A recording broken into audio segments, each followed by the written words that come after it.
Alright, what's up, y'all out there, man? I was watching this YouTube video. I think it was a YouTube video. I don't know. I saw it on my wife's Facebook profile.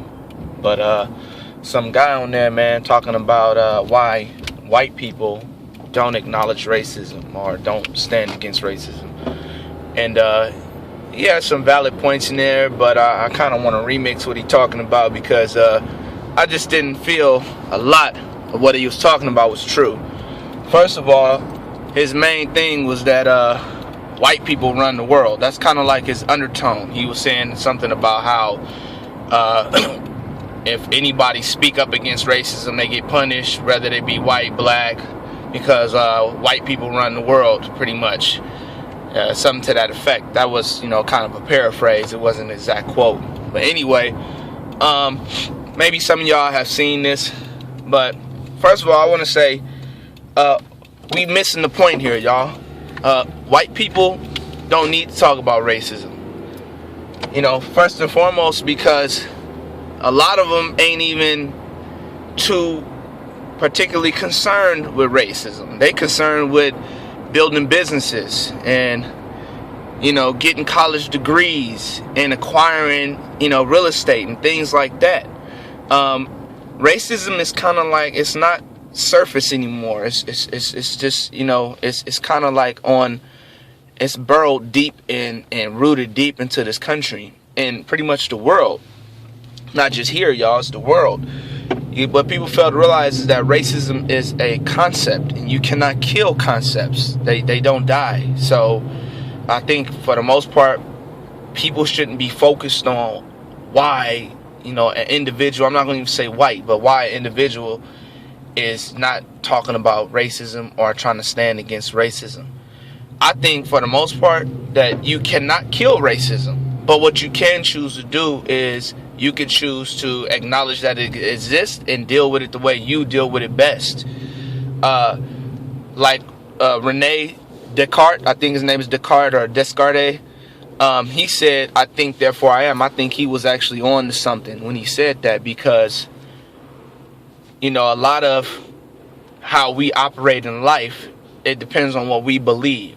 So I hear a lot of black people say, "Oh, this is a white man's world."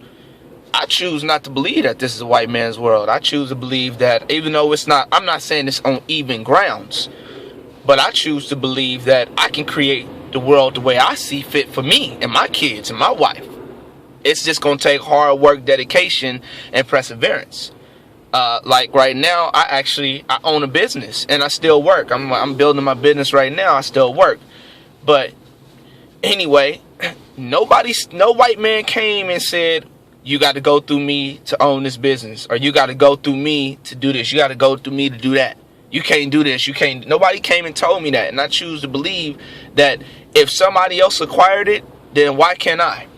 Even though it might take, hard work, it might take networking, knowing certain people. Yeah, that's life though. You know what I'm saying? So I choose to think that whatever I think my life is, that's what it's going to be. Do I have hard times at times? Of course. Do I have doubts at times? Yes, I'm human. But at the end of the day, this is not a white man's world. At least not my world. Not my perspective, not my reality. And I choose not to believe that. And as soon as you guys out there who think that choose not to believe that, then guess what? For you, it won't be either. So you got to remember, man, that racism is a concept. Okay, you're not going to get rid of it. It's impossible. It's inevitable. You're going to face it. I faced it. I'm a black man. I faced it. And at the end of the day, I let it roll off my back like water on the duck's back. You feel me? Water on duck's feather. And I choose not to bring my children up in the world where, y'all gotta excuse me, I'm driving right now, but I choose not to bring my kids up in a world where I believe that somebody is a dictator over them. The only dictator over me is God.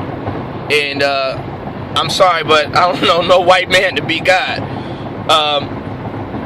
So yeah, man, we gotta stand as a people, man. The biggest thing that's going against us right now, the African American race, is you know, violence and separation.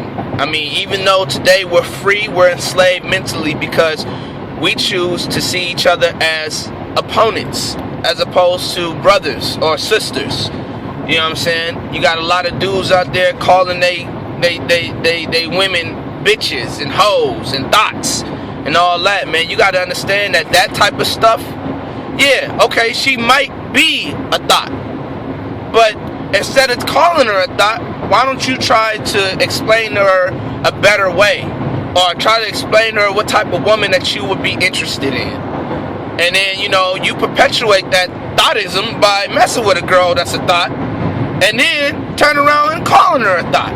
So I'm just saying, man, we got to come together, man. We can't keep on living like this, man. I mean, I'm looking up where I'm from, and it's like people getting dropped all the time. I'm looking at Chicago, people dying left and right. The kids is killing each other. This gotta stop, man.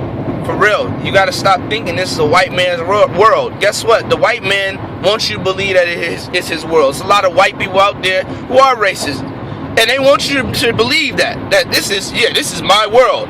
And so long as you keep perpetuating that guess what? It's gonna be their world. You know what I'm saying? Let's go back to Martin Luther King, man. Martin Luther King fought against racism in a time where it was way more on the surface than it is today.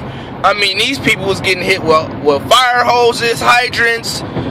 They got beat, they got handcuffed and arrested for just sitting down in a white-only bar, or in a white-only, you know, cafe, a white-only picnic area. This is supposed to be for, you know, civil and peaceful, a picnic. I'm not even calling it picnic, I'm calling it family outing. It's supposed to be a family outing, and they got it segregated. It's not like that no more, y'all.